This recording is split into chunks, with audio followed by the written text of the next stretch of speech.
ਪ੍ਰਾਪਤੀ ਸੰਘਰਸ਼ ਕਮੇਟੀ ਵੱਲੋਂ 28 ਫਰਵਰੀ ਨੂੰ ਬੇਚਰਾਗ ਪਿੰਡ ਦੀ ਜ਼ਮੀਨ ਦੇ ਵਿੱਚ ਚਿਰਾਗ ਲਾਉਣ ਦਾ ਜਿਹੜਾ ਉਹ ਸੱਦਾ ਦਿੱਤਾ ਗਿਆ ਤਾਂ ਜੋ ਜਿਹੜੇ ਸਾਡੇ ਬੇਜ਼ਮੀਨੇ ਲੋਕ ਨੇ ਉਹਨਾਂ ਨੂੰ ਜ਼ਮੀਨਾਂ ਵਾਲੇ ਕੀਤਾ ਜਾ ਸਕੇ।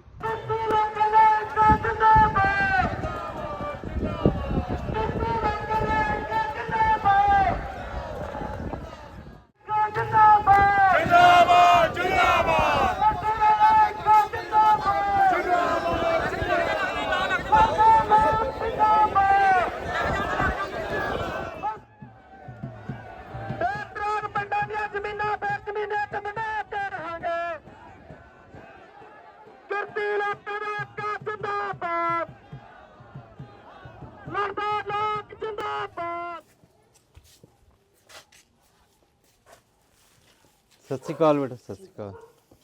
ये थोड़ा घर है जी? ये अपना घर है जी। थोड़ा चूल्हा यही है ये जी? कच्चा ही है जी। हाँ जी। ते सिलेंडर नहीं जी, सिलेंडर तो देख लो जी तुसीं। एक सरकार ਜਦੋਂ ਲੋਕ ਸਭਾ ਦੀ ਚੋਣਾਂ ਵੇਲੇ ਸਿਲੰਡਰ ਵੰਡੇ ਸੀ हाँ जी। ਮੋਦੀ ਨੇ, हाँ जी। ਉਦੋਂ ਆਪਾਂ ਨੂੰ ਵੀ ਮਿਲਿਆ ਸੀ। ਆਪਾਂ ਨੂੰ ਮਿਲਿਆ ਸੀ ਜੀ, ਉਧਰ ਮਾਤਾ ਨੂੰ ਮਿਲਿਆ ਸੀ ਜੀ। ਅੱਛਾ, ਤੇ ਇਹ ਤੁਸੀਂ ਇਸ ਘਰ 'ਚ ਰਹਿ ਰਹੇ ਹੋ? हाँ जी, ਅਸੀਂ ਇਸੇ ਘਰ 'ਚ ਹੀ ਰਹਿ ਰਹੇ ਜੀ। ਇਹ ਤਾਂ ਮਸਾ 3.5 ਮਰਲੇ ਮਸਾ ਹੋਣਾ ਹੈ। ਬਸ ਜੀ। हाँ जी। ਤੇ ਪਰਿਵਾਰ ਦੇ ਕਿੰਨੇ ਮੈਂਬਰ ਨੇ? ਪਰਿਵਾਰ ਦੇ ਅਸੀਂ 4 ਮੈਂਬਰ ਹੈ ਜੀ। ਕਿੰਨੇ? 4 ਮੈਂਬਰ ਹੈ। ਕੌਣ ਕੌਣ ਜੀ? ਤੇ 2 ਮੇਰੇ ਬੱਚੇ ਨੇ ਜੀ, ਇੱਕ ਨੂੰਹ ਆ ਜੀ। ਅੱਛਾ, ਹਾਂ ਜੀ। ਤੇ ਦੂਜਾ ਮੁੰਡਾ ਹਾਲੇ ਵਿਆਹਣ ਵਾਲਾ? ਹਾਂ ਜੀ, ਉਹ ਨਹੀਂ, ਛੋਟਾ ਮੁੰਡਾ ਜੀ ਵਿਆਹਣ ਵਾਲਾ ਜੀ, ਵੱਡਾ ਮੁੰਡਾ ਮੇਰਾ ਵਿਆਹਿਆ ਹੋਇਆ ਜੀ। ਇਹ ਜਿਹੜਾ ਤੁਸੀਂ ਪਿੱਛੇ ਇਹ ਦਰਵਾਜ਼ੇ ਐ ਖੜੇ ਕੀਤੇ ਹੋਏ ਆ, ਕੰਧ ਨਹੀਂ ਲਾਈ ਤੁਸੀਂ? ਕੀ ਗੱਲ ਪੂਰੀ? ਬਸ ਕੰਮ ਦੀ ਪ੍ਰੋਬਲਮ ਹੈ ਜੀ, ਮਜ਼ਦੂਰੀ ਘੱਟ ਹੈ ਜੀ, ਖਰਚੇ ਜ਼ਿਆਦਾ ਨੇ ਜੀ। ਬੱਚਾ ਪੜ੍ਹ ਕੇ ਹਟਿਆ ਜੀ ਹੁਣ। ਹਾਂ, ਤੇ ਪਹਿਲਾਂ ਡੈਥ ਹੋ ਗਈ ਜੀ, ਘਰ ਦੀ ਬਿਮਾਰ ਸੀ ਜੀ ਉਹ, ਕਿਹਦੀ ਉੱਥੇ death ਹੋਈ ਖਰਚਾ ਹੋ ਗਿਆ ਜੀ, ਘਰ ਵਾਲੀ ਦੀ ਡੈਥ ਹੋ ਗਈ ਸੀ ਜੀ। ਤੇ ਆ ਕੰਧ ਕਦੋਂ ਢਈ ਸੀ? ਕਿੰਨਾ ਟਾਈਮ ਹੋ ਗਿਆ? ਇਹਨੂੰ ਹੋ ਆ ਗਏ ਜਿਹੜੇ ਜੀ, ਤੁਹਾਡੇ ਸੱਜੇ ਪਾਸੇ ਪਿਛਲੇ ਪਾਸੇ ਹਾਂ ਕੰਧ ਜੀ, ਕਦੋਂ ਇਹਨੂੰ ਹੋ ਢਈ? ਗਏ ਜੀ 3-4 ਸਾਲ ਹੋ ਗਏ ਜੀ। ਇਹ ਮਕਾਨ ਡਿੱਗ ਗਿਆ ਸੀ ਜੀ, ਅੱਛਾ, ਇੱਥੇ ਗਾਡਰ ਵੀ? ਵਾਲਿਆਂ ਤੇ ਸੀ ਇਹ ਵੀ ਜੀ। ਅੱਛਾ, ਗਾਡਰ ਵਾਲਾ ਸੀ। ਹਾਂ ਜੀ, ਗਿਰ ਗਿਆ ਸੀ ਜੀ। ਤੇ ਤੁਸੀਂ ਫਿਰ ਇਹਨੂੰ ਦੁਬਾਰਾ ਬਣਾਉਣ ਦੇ ਹੈ ਨਹੀਂ ਪੈਸੇ? ਹਾਂ ਜੀ, ਫਿਰ ਇੰਨੀ ਮਿਹਨਤ ਕਿੱਥੇ ਖਰਚਾ। ਹਾਂ, ਤੁਸੀਂ ਹੁਣ ਕਿਸ ਚੀਜ਼ ਦੀ ਮਿਸਤਰੀ ਨਾਲ ਲੱਗੇ ਹੋਏ ਹੋ? ਹਾਂ ਜੀ, ਅਸੀਂ ਮਿਸਤਰੀ ਨਾਲ ਮਜ਼ਦੂਰੀ ਕਰਦੇ ਜੀ। ਕਦੇ ਮਨ ਚ ਆਇਆ ਸਾਰੀ ਜ਼ਿੰਦਗੀ ਚ ਬਈ ਜੇ ਤੁਹਾਡੇ ਕੋਲ ਵੀ 2 ਕਿੱਲੇ ਹੁੰਦੇ, ਹਾਂ ਜੀ। 4 ਕਿੱਲੇ ਹੁੰਦੇ? ਹਾਂ ਜੀ, ਇਹਦੇ ਬਾਰੇ ਦੱਸੋ, ਕੀ ਆਇਆ ਮਨ ਚ? ਇਹਦੇ ਮਨ ਚ ਆਇਆ ਜੀ ਵੀ ਬੱਚਿਆਂ ਨੂੰ ਮਾੜੀ ਮੋਟੀ ਸਹੂਲਤ ਮਿਲੇ ਜੀ, ਸਾਡੇ ਕੋਲੇ ਕੋਈ ਜਾਇਦਾਦ ਹੋਵੇ, ਸਾਨੂੰ ਵੀ ਫਾਇਦਾ ਹੋਵੇ ਜੀ। ਜਦ ਮਤਲਬ ਜ਼ਮੀਨ ਜ਼ਮੀਨ ਜਾਇਦਾਦ ਜੀ। ਹਾਂ ਜੀ। ਤੁਸੀਂ ਕਦੇ ਸੁਣਿਆ ਕਿ ਇੱਥੇ ਇਦਾਂ ਦੀਆਂ ਜਥੇਬੰਦੀਆਂ ਵੀ ਨੇ ਜਿਹੜੀ ਕਹਿੰਦੀਆਂ ਨੇ ਬਈ ਗਰੀਬਾਂ ਨੂੰ ਜ਼ਮੀਨਾਂ ਹੋਣੀਆਂ ਚਾਹੀਦੀਆਂ ਨੇ? ਹਾਂ ਜੀ, ਸੁਣਿਆ ਤਾਂ ਹੈਗਾ ਜੀ, ਪਰ ਕੋਈ ਕਰ ਨਹੀਂ ਰਿਹਾ ਜੀ ਕੁਛ। ਕਹਿੰਦੇ ਤਾਂ ਬਹੁਤ ਨੇ ਜੀ, ਪੁਰਾਣੇ ਬਜ਼ੁਰਗ ਕਹਿੰਦੇ ਹੁੰਦੇ ਸੀ ਪਹਿਲਾਂ ਕੀ ਕਹਿੰਦੇ ਸੀ ਵੀ ਤੁਸੀਂ? ਇੱਥੇ ਜ਼ਮੀਨ ਮਿਲੂਗੀ, ਉੱਥੇ ਜ਼ਮੀਨ ਮਿਲੂਗੀ, ਤੁਹਾਨੂੰ ਕਲੋਨੀਆਂ ਦਵਾਵਾਂਗੇ, ਪਰ ਸਾਡਾ ਕੋਈ ਕਿਸੇ ਹੱਲ ਨਹੀਂ ਹੋਇਆ ਜੀ ਕਿਤੇ। ਅੱਛਾ, ਉਹ ਕਿਹੜੀ ਜ਼ਮੀਨ ਦੀ ਗੱਲ ਕਰਦੇ ਆ? ਉਹ ਆਪਣੇ ਬੀੜ ਦੀ ਗੱਲ ਕਰਦੇ ਸੀ ਜੀ। ਅੱਛਾ, ਕਿੰਨੇ ਕੁ ਬਾਰੇ ਪਹਿਲਾਂ ਦੀ ਗੱਲ ਹੋਣੀ ਹੈ? ਇਹ ਹੋ ਗਈ ਜੀ 50-60 ਸਾਲ ਦੀ ਗੱਲ ਹੋ ਗਈ। ਅੱਛਾ, ਉਸ ਤੋਂ ਬਾਅਦ ਠੱਪ ਹੋ ਗਈ ਗੱਲ? ਉਸ ਤੋਂ ਬਾਅਦ ਗੱਲ ਸਭ ਠੱਪ ਹੋ ਗਈ ਜੀ, ਕੋਈ ਕਿਸੇ ਨੇ ਉੱਪਰ ਨੇ ਉੱਥੇ ਨਹੀਂ ਚੱਕਿਆ। ਤੁਸੀਂ ਜ਼ਮੀਨ ਪ੍ਰਾਪਤੀ ਸੰਘਰਸ਼ ਕਮੇਟੀ ਬਾਰੇ ਸੁਣਿਆ? ਨਹੀਂ ਜੀ, ਕੋਈ ਗੱਲ ਨਹੀਂ ਸੁਣੀ ਉਹ ਜੀ। ਜਥੇਬੰਦੀ ਹੈ, ਉਹ ਇਸ ਗੱਲ ਨੂੰ ਹੁਣ ਲੈ ਕੇ ਉੱਭਰ ਰਹੀ ਹੈ। ਹਾਂ ਜੀ, ਉਹ ਸੁਣੀ ਹੈ ਜੀ। ਉਹ ਕਹਿੰਦੇ ਵੀ ਕਰ ਰਹੇ ਨੇ ਜੀ, ਉਹ ਪਿੰਡਾਂ 'ਚ ਰੌਲਾ ਪੈ ਰਿਹਾ ਹੈਗਾ ਵੀ ਅੱਜ ਜ਼ਮੀਨ ਦਵਾ ਰਿਆਂਗੇ ਤੁਹਾਨੂੰ ਕਲੋਨੀਆਂ ਵਾਸਤੇ। ਤੇ ਜੇ ਇਹਦੀ ਮੁਹਿੰਮ ਹੁੰਦੀ ਹੈ ਤੇ ਤੁਸੀਂ ਨਾਲ ਜੁੜੋਗੇ ਮੁਹਿੰਮ ਦੇ? ਹਾਂ ਜੀ, ਜ਼ਰੂਰ ਜੁੜਾਂਗੇ ਜੀ। ਪਰ ਕੰਮ ਔਖਾ ਬਹੁਤ ਹੈ, ਸਰਕਾਰਾਂ ਤਾਂ ਰੋਕਣਗੀਆਂ। ਹਾਂ ਜੀ, ਪਰ ਚਲੋ ਜੀ, ਫਿਰ ਜਾਣਾ ਪਊਗਾ ਜੀ, ਨਾਲ ਤਾਂ ਜੁੜਨਾ ਪਊਗਾ ਜੀ, ਪਿੰਡ ਦੇ ਨਾਲ ਤਾਂ ਜਾਣਾ ਪਊਗਾ ਜੀ। ਹੁਣ ਇਕੱਲੇ ਤਾਂ ਘਰੇ ਬੈਠ ਨਹੀਂ ਸਕਦੇ ਜੀ ਆਪਾਂ।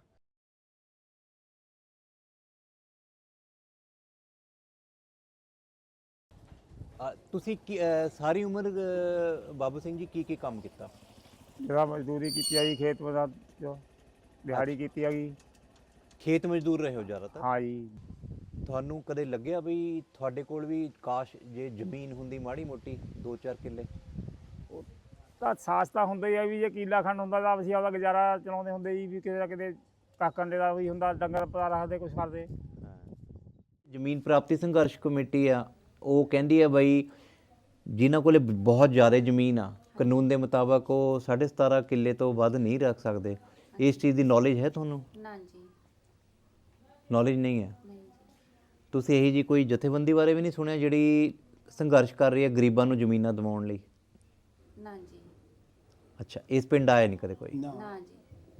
ਜੇ ਥੋੜਾ ਮੋਟਾ ਪਤਾ ਹੋਵੇ ਜੀ ਫਿਰ ਤਾਂ ਅਸੀਂ ਵੀ ਆਪ ਵੀ ਅਸੀਂ ਉਹ ਹੋਈਏ ਨਾਲ ਚੱਲੀਏ ਜੀ, ਸਾਨੂੰ ਪਤਾ ਵੀ ਲੱਗੇ ਜੀ। ਹਾਂ, ਇਹ ਸੰਭਵ ਹੋ ਸਕਦਾ? ਜੇ ਹੁਣ ਜੀ ਇਕੱਠੇ ਇਕਜੁੱਟ ਹੋਵਾਂਗੇ ਤਾਂ ਹੋ ਹੀ ਸਕਦਾ ਜੀ ਕੁਛ ਨਾ ਕੁਛ ਤਾਂ। ਹਾਂ, ਕਦੇ ਇਸ ਬਾਰੇ ਮਨ 'ਚ ਸਾਰੀ ਜ਼ਿੰਦਗੀ 'ਚ ਕਦੇ ਖਿਆਲ ਆਇਆ ਪੈੜੀ ਬਾਰੇ ਵੀ ਸਾਡੀ ਵੀ ਪੈੜੀ ਹੁੰਦੀ? ਉਹ ਤਾਂ ਸਾਰੇ ਹੀ ਸੋਚਦੇ ਨੇ ਜੀ ਸਾਡੇ ਲਈ ਆ ਵੀ ਹੋਵੇ ਆ ਵੀ ਹੋਵੇ ਜੀ। ਸਰਕਾਰੀ ਕਾਨੂੰਨ ਦੇ ਮੁਤਾਬਕ ਇਹ ਜ਼ਮੀਨ ਹੈ ਗਰੀਬਾਂ 'ਚ ਵੰਡਣੀ ਚਾਹੀਦੀ ਹੈ, ਤੁਹਾਨੂੰ ਇਹਦੇ ਬਾਰੇ ਇਲਮ ਨਹੀਂ ਹੈ? ਇਹਦੇ ਬਾਰੇ ਨਹੀਂ ਪਤਾ ਤੁਹਾਨੂੰ ਗੱਲ ਦਾ? ਨਾ ਜੀ। ਤੁਹਾਨੂੰ ਇਹ ਨਵੀਂ ਜਿਹੀ ਲੱਗੀ ਗੱਲ ਸਾਰੀ? ਹਾਂਜੀ, ਨਵੀਆਂ ਹੀ ਲੱਗ ਰਹੀਆਂ ਨੇ ਜੀ, ਸਾਨੂੰ ਤਾਂ ਐਂ ਪਤਾ ਲੱਗ ਰਿਹਾ ਵੀ ਆ ਵੀ ਕੁਝ ਹੁੰਦਾ ਗਰੀਬਾਂ ਵਾਸਤੇ ਜੀ। ਸਾਤੋਂ ਤਾਂ ਵੋਟਾਂ ਲੈ ਲੈਂਦੇ ਨੇ ਜੀ, ਵਾਅਦੇ ਕਰ ਜਾਂਦੇ ਨੇ, ਮੁੜ ਕੇ ਸਾਨੂੰ ਕੋਈ ਪੁੱਛਦਾ ਨਹੀਂ ਜੀ। ਸਾਲਾਂ ਬਾਅਦ ਸਰਪੰਚ ਆਉਂਦੇ ਜੀ, ਇਹੀ ਵਾਅਦਾ ਕਰਦੇ ਨੇ ਵੀ ਤੁਸੀਂ ਤੁਹਾਡਾ ਘਰ ਪੱਕਾ ਕਰਾਂਗੇ ਅਸੀਂ, ਪਰ ਕੋਈ ਪੁੱਛਦਾ ਨਹੀਂ ਜੀ। ਤੇ ਜ਼ਮੀਨ ਤਾਂ ਬਹੁਤ ਦੂਰ ਦੀ ਗੱਲ ਹੈ। ਹਾਂਜੀ। ਇਹ ਕੱਟੀਆਂ ਸੀ ਕਲੋਨੀਆਂ ਜੀ ਇਹਦੇ 'ਚ ਆਪਣੇ ਸਰਕਾਰੀ ਬੀੜ 'ਚ, ਪਰ ਮੈਂ ਉੱਥੇ ਦਿੱਤੀਆਂ ਨਹੀਂ ਕਿਸੇ ਨੇ। ਕਈ ਪਿੰਡਾਂ ਨੂੰ ਕੱਟੀਆਂ ਹੋਈਆਂ ਨੇ, ਦਿੱਤੀਆਂ ਕਿਸੇ ਨੇ ਨਹੀਂ। ਕਿੰਨੇ ਕੁ ਸਾਲ ਦੀ ਗੱਲ ਹੋਣੀ ਹੈ? ਇਹ ਹੋ ਗਈ ਮੇਰਾ ਹਾਲ 30 ਸਾਲ ਹੋ ਗਏ। ਬੜਾ ਜ਼ਿਆਦਾ 30 ਤੋਂ ਵੀ ਜ਼ਿਆਦਾ ਹੋ ਗਏ, 40 ਹੋ ਗਏ। ਹਾਂ, 50 ਤੋਂ ਉੱਤੇ ਦੀ ਵੀ ਗੱਲ ਆ ਇਹ। ਮੈਨੂੰ ਕੱਟੀਆਂ ਜ਼ਰੂਰ ਨੇ, ਦਿੱਤੀਆਂ ਨਹੀਂ। ਇਹਦੇ ਸਰਕਾਰੀ ਬੀੜ 'ਚ ਕੱਟੀਆਂ ਨੇ, ਇਹਦੇ 'ਚ ਕਹਿੰਦੇ ਤੇ ਕੱਟਣ ਨੂੰ, ਇੱਥੇ ਦਿੱਤੀਆਂ ਨਹੀਂ ਇਹਨਾਂ ਨੇ ਕੱਟਣ। ਜਿਹੜੀ ਬੀੜ ਦੇ ਸਾਹਮਣੇ ਵੀ ਜ਼ਮੀਨ ਹੈ, ਉਹ ਜ਼ਮੀਨ ਦੀ ਵੀ ਕਦੇ ਗੱਲ ਹੋਈ ਹੈ? ਸਰਕਾਰੀ ਆ ਉਹ, ਇਹ ਬੀੜ ਦੇ ਸਾਹਮਣੇ ਹੀ। ਜਿੱਥੇ ਤੇਲ ਦਾ ਡਿਪੂ ਆ? ਹਾਂ, ਇਹ ਤੇਲ ਦੇ, ਇਹ ਰਾਜੇ ਦੀ ਜ਼ਮੀਨ ਆ। ਇਹਦੇ ਬਾਰੇ ਦੱਸੋ ਗੱਲ ਨੀਂਦ ਸਾਰੀ। ਵਾਲੇ ਰਾਜੇ ਦੀ ਜ਼ਮੀਨ ਆ ਇਹ। ਹੂੰ। ਇਹ ਵਿੱਚ ਤਾਂ ਇਹਨੇ ਦੱਬ ਰੱਖਿਆ ਖੇੜੀ ਵਾਲੇ ਨੇ। ਖੇੜੀ ਵਾਲਾ ਕੌਣ? ਖੇੜੀ ਵਾਲਾ ਸਰਦਾਰ ਆ, ਠੀਕ ਹੈ। ਉਹਨੇ ਦੱਬ ਰੱਖੀ ਆ। ਰਣਜੀਤ ਸਿੰਘ, ਉਹ ਮਰ ਗਿਆ ਪਹਿਲਾਂ, DIG ਸੀ। ਅੱਛਾ ਜੀ। ਉਹਨੇ ਦੱਬ ਰੱਖੀ ਆ ਇਹ, ਉਹਦੇ ਮੁੰਡੇ ਨੇ। ਅੱਛਾ ਜੀ। ਉਹ ਜਦੋਂ ਜਦੋਂ ਸਰਕਾਰੀ ਕੋਈ ਹੋਉਂਦਾ ਉਦੋਂ ਹੀ ਤੇਲ ਦਾ ਉਹ ਪਵਾ ਦਿੰਦੇ ਨੇ ਇੱਥੇ ਡੀਪੂ, ਪਰ ਹੋਰ ਨਹੀਂ ਕਿਸੇ ਨੂੰ ਵੜਨ ਦਿੰਦੇ। ਹੋਰ ਇੱਥੇ ਲਿਖੀ ਦਾ ਬਾਜ਼ਾਰਾਂ ਦੇ ਨਾਂ ਵੀ ਆ ਜ਼ਮੀਨ, ਖੇੜੀ ਦੇ ਬੰਦੇ ਨੇ, ਮੁਜ਼ਾਰਾ ਨੇ? ਮੁਜ਼ਾਰਿਆਂ ਦੇ, ਉਹਨਾਂ ਨੂੰ ਇਹ ਵੜਨ ਨਹੀਂ ਦਿੰਦਾ। ਇਹ ਮੁਜ਼ਾਰਾ ਸਾਨੂੰ ਵੀ ਪਤਾ ਹੈ ਹਾਂ ਵੀ ਉਹਨਾਂ ਨੂੰ ਵੜਨ ਨਹੀਂ ਦਿੰਦਾ ਇਹ। ਫਿਰ ਇਹ ਕਿਵੇਂ ਟਲ ਕਿਵੇਂ ਗਈ ਗੱਲ ਸਾਰੀ? ਇਹ ਖੋਹ ਲੈਂਦੇ ਨੇ, ਹੋਰ ਦਬਲ ਦਿੰਦੇ ਨੇ। ਉਦੋਂ DIG ਸੀ ਉਹ ਆਪਣੇ ਪੰਜਾਬ ਦਾ। ਉਹਦਾ ਮੁੱਦਾ ਹੈਗਾ ਸੀ ਇਹ ਪਿੰਡ 'ਚ? ਹਾਂ, ਮੁੱਦਾ ਤਾਂ ਹੈਗਾ ਸੀ। ਸਾਰੇ ਜ਼ਮੀਨਾਂ ਵੰਡੀਆਂ ਨੇ ਪਹਿਲਾਂ ਸਰਦਾਰਾਂ ਤੋਂ ਲੈ ਕੇ। ਗਵਰਨਮੈਂਟ ਨੇ ਜ਼ਮੀਨਾਂ ਵੰਡੀਆਂ ਨੇ ਜਿਨ੍ਹਾਂ ਕੋਲੇ ਵੱਧ ਸੀ। ਤੁਹਾਨੂੰ ਨਹੀਂ ਮਿਲਿਆ? ਨਾ, ਇੱਥੇ 5-6 ਪਿੰਡਾਂ 'ਚ ਕਿਸੇ ਨੂੰ ਨਹੀਂ ਮਿਲੀ। ਇਹਦਾ ਮਤਲਬ ਉਹ ਜਿਹੜੇ ਮੁੰਡੇ ਆ ਰਹੇ ਨੇ ਅੱਜ, ਉਹ ਠੀਕ ਨੇ ਆਪਣੀ ਜਗ੍ਹਾ? ਜਥੇਬੰਦੀ ਜਿਹੜੀ ਉਹ ਕਹਿ ਰਹੀ ਅਸੀਂ ਚਿਰਾਗ ਲਾਉਣਾ ਉੱਥੇ ਜਾ ਕੇ। ਹਾਂ, ਉਹ ਠੀਕ ਨੇ। ਇਹ ਜਿਹੜਾ ਰਾਜਾ ਆ ਹੁਣ, ਇਹ ਦਰਾਂ ਦਾ ਤਾਂ ਦਿੱਲੀ ਆ, ਉਦੋਂ ਤਾਂ ਇਹ ਤਾਂ ਖੋਹ ਲਿਆ ਸਭ ਕੁਝ। ਇਹ ਵੀ ਚੱਲ ਗਿਆ। ਇਹ ਹੁਣ ਠੇਕੇ ਤੇ ਦਿੰਦੇ ਨੇ ਜ਼ਮੀਨ, ਠੇਕੇ ਤੇ ਜ਼ਮੀਨ ਦਿੰਦੇ ਨੇ। ਉਹ ਜਿਹੜਾ ਠੇਕੇ ਦਾ ਜਿਹੜੇ ਲੈਂਦੇ ਨੇ ਉਹ ਵੀ ਕਿਸੇ ਨੂੰ ਵੜਨ ਨਹੀਂ ਦਿੰਦੇ। ਉਹ ਵੀ ਧਨਾੜ ਲੋਕ ਨੇ ਵੱਡੇ। ਇਹ ਤੁਹਾਡੀ ਨੌਲੇਜ 'ਚ ਇਹ ਕਿੰਨੀ ਕੁ ਕਿੱਲੇ ਹੋਣੀ ਹੈ ਜ਼ਮੀਨ ਜਿਹੜੀ ਇਹ? 80 ਤੇ 40, 120 ਕਿੱਲੇ ਨੇ ਹੁਣ ਜਿਹੜੇ ਪਏ ਨੇ ਇੱਥੇ। 80 ਪਰਲੇ ਨੇ, 40 ਉਰਲੇ ਨੇ। ਜਿਹੜੇ ਕਿਸੇ ਜ਼ਮਾਨੇ 'ਚ ਕਹਿੰਦੇ ਸੀ ਵੀ ਤੁਹਾਨੂੰ ਲੋਕਾਂ ਨੂੰ ਅਸੀਂ ਵੰਡਾਂਗੇ, ਇਹ ਸਰਕਾਰ ਕਹਿੰਦੀ ਸੀ? ਸਰਕਾਰ। ਇੱਥੇ ਰੌਲਾ ਵੀ ਪਿਆ ਬਹੁਤ ਵਾਰ, ਕਈ ਵਾਰ ਰੌਲਾ ਵੀ ਪਿਆ, ਪਰ ਇਹ ਜਿਹੜੇ ਹੁਣ ਮੂਹਰੇ ਧਨਾੜ ਲੋਕ ਨੇ ਉਹ ਕਿਸੇ ਨੂੰ ਲੈਣ ਨਹੀਂ ਦਿੰਦੇ। ਤੁਹਾਡੇ ਮਨ 'ਚ ਤਾਂ ਆਇਆ ਹੋਣਾ, ਜੇ ਤੁਹਾਡੀ ਤਾਂ ਨੌਲੇਜ ਵੀ ਹੈਗੀ ਸਾਰੀ ਗੱਲ ਤੁਹਾਡੇ ਗਿਆਨ 'ਚ ਆ। ਅਸੀਂ ਨਾਲ ਉੱਥੇ ਮਜ਼ਦੂਰੀ ਕੀਤੀ ਹੈ, ਉਹਨਾਂ ਦੇ ਰਾਜੇ ਦੇ ਨਾਲ ਮਜ਼ਦੂਰੀ ਕੀਤੀ ਹੈ ਅਸੀਂ ਆਪ, ਮੈਂ ਆਪ ਕੀਤੀ ਹੈ। ਠੀਕ ਹੈ। ਸੁਧਾਰ ਹੋ ਸਕਦਾ ਜੀ ਸਰਕਾਰ 'ਚ ਇਸ ਗੱਲ ਨੂੰ ਲੈ ਕੇ? ਕੋਈ ਹੋ ਸਕਦਾ ਜੇ ਜਥੇਬੰਦੀਆਂ ਕਾਇਮ ਹੋਣ ਤਾਂ ਹੋ ਸਕਦਾ। ਜਿਹੜੀ ਕਿਸਾਨੀ ਜਥੇਬੰਦੀਆਂ ਨੇ ਉਹ ਇਸ ਬਾਰੇ ਨਹੀਂ ਗੱਲ ਕਰਦੀਆਂ? ਕਿਸਾਨੀ ਉਹ ਨਹੀਂ ਕਰਦੇ, ਉਹਨਾਂ ਨੇ ਕੀ ਲੈਣਾ? ਉਹਨਾਂ ਕੋਲੇ ਜਾਇਦਾਦਾਂ ਹੈਗੀਆਂ ਨੇ, ਉਹ ਤਾਂ ਉੱਥੇ ਵਿਹਲੇ ਜਾ ਬਹਿੰਦੇ ਨੇ। ਉਹ ਜਾਇਦਾਦਾਂ ਹੈਗੀਆਂ, ਬੁੜਾ ਮਰ ਜਾਂਦਾ ਉਹਨੂੰ ਰੁਪਈਏ ਲੈ ਲੈਂਦੇ ਨੇ। ਆਹੀ ਕਾਰਨ ਹੈ। ਇੱਕ ਬੰਦੇ ਕੋਲੇ 200 ਵਿਗੇ ਜ਼ਮੀਨ ਆ, ਉਹਨੇ ਘਰ ਵਾਲੀ ਦੇ ਨੋ 1 ਕਿੱਲਾ ਲਵਾ ਰੱਖਿਆ, ਉਹਨੂੰ 6000 ਮਿਲਦਾ। 200 ਵਿਗੇ ਜ਼ਮੀਨ ਦੀ ਮਾਲਕ ਆ ਉਹ। ਇਹਨਾਂ ਪਿੰਡਾਂ ਜੀ? ਹਾਂ, ਸਾਡੇ ਪਿੰਡ ਖੁਦ ਨੇ, ਖੁਦ ਇੱਥੇ ਨੇ। ਜਿਹੜਾ ਅਮੀਰ ਔਰ ਗਰੀਬ ਦਾ ਪਾੜਾ, ਇਹ ਵਧਿਆ ਕਿ ਘਟਿਆ? ਵਧਿਆ ਇਹ, ਘਟਿਆ ਥੋੜ੍ਹਾ।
ਜ਼ਮੀਨਾਂ ਬੇਜ਼ਮੀਨੇ ਤੇ ਬਣਾ ਕੇ ਰਹਾਂਗੇ। ਕਿਰਤੀ ਲੋਕਾਂ ਦਾ ਹੱਕ ਜਿੰਦਾਬਾਦ, ਲੜਦਾ ਲੋਕ ਜਿੰਦਾਬਾਦ, ਜ਼ਮੀਨ ਪ੍ਰਾਪਤੀ ਸੰਘਰਸ਼ ਕਮੇਟੀ ਜਿੰਦਾਬਾਦ। ਰੋਕ ਲਓ ਜੀ।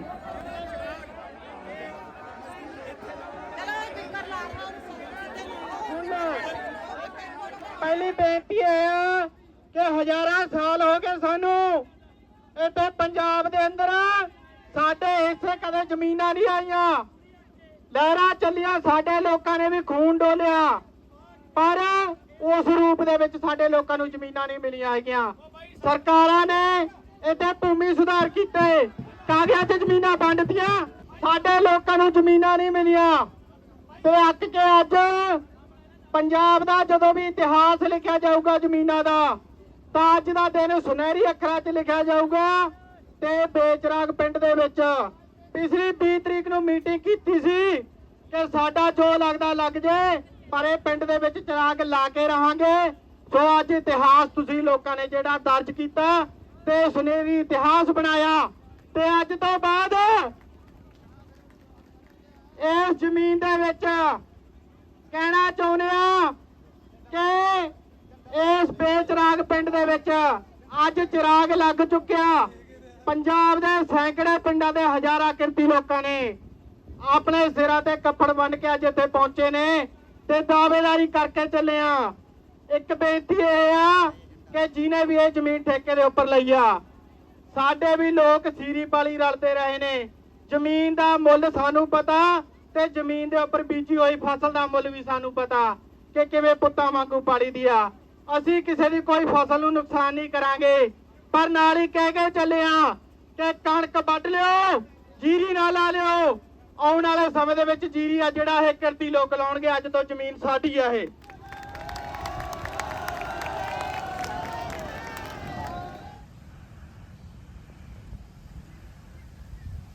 ਪੰਜਾਬ ਦੇ ਅੰਦਰ ਦੇਖੀਏ ਤਾਂ ਦਲਿਤਾਂ ਦੀ ਬਹੁਤ ਵੱਡੀ ਆਬਾਦੀ ਆ, ਪਰ ਭਾਵੇਂ ਉਹ ਖੇਤਾਂ ਦੇ ਵਿੱਚ ਕੰਮ ਕਰਦੇ ਨੇ, ਦਿਹਾੜੀ ਕਰਦੇ ਨੇ, ਸੀਰ ਸਾਂਝੀ ਦਾ ਜਿਹੜਾ ਉਹ ਕੰਮ ਕਰਦੇ ਨੇ, ਪਰ ਉਹ ਕਦੇ ਉਹਨਾਂ ਖੇਤਾਂ ਦੇ ਮਾਲਕ ਨਹੀਂ ਬਣੇ। ਉਹਨਾਂ ਨੂੰ ਜ਼ਮੀਨ ਤੋਂ ਜਿਹੜਾ ਭਾਵੇਂ ਜਿੰਨੀ ਮਰਜ਼ਾ ਕੰਮ ਕਰਿਆ ਉਹਨਾਂ ਨੇ, ਉਹ ਤੋਂ ਬਾਹਰ ਰੱਖਿਆ ਗਿਆ। ਅੱਜ ਵੀ ਦਲਿਤਾਂ ਦੀ ਹਾਲਤ ਆ ਜਿਹੜੀ ਕਿ ਬਗਾਨੀਆਂ ਵੱਟਾਂ ਦੇ ਉੱਪਰ ਜਿਹੜਾ ਔਰਤਾਂ ਨੂੰ ਜਲੀਲ ਕੀਤਾ ਜਾਂਦਾ, ਇੱਕ ਹਰੇ ਦੇ ਜਿਹੜਾ ਹਰੇ ਚਾਰੇ ਦੇ ਰੁੱਖ ਬਦਲੇ।